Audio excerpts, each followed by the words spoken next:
ગાંધીનગર જિલ્લાની અંદર ચાર પગના આતંકથી ફરી એકવાર દહેશતનો માહોલ છવાયો છે। પીપળજ પિંડારડાની અંદર દીપડો દેખાવાનો સ્થાનિકોએ દાવો કરતા વન વિભાગ પણ હરકતમાં આવ્યું છે।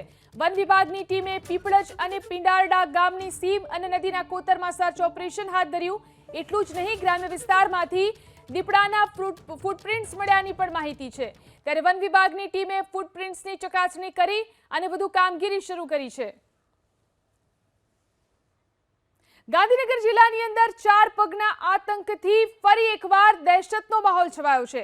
પીપળજ પિંડારડાની અંદર દીપડો દેખાવાનો સ્થાનિકોએ દાવો કરતા વન વિભાગ પણ હરકતમાં આવ્યું છે। વન વિભાગની ટીમે પીપળજ અને પિંડારડા ગામની સીમ અને નદીના કોતરમાં સર્ચ ઓપરેશન હાથ ધર્યું। એટલું જ નહીં, ગ્રામ્ય વિસ્તારમાંથી દીપડાના ફૂટપ્રિન્ટ્સ મળ્યાની પણ માહિતી છે। ત્યારે વન વિભાગની ટીમે ફૂટપ્રિન્ટ્સની ચકાસણી કરી અને વધુ કામગીરી શરૂ કરી છે।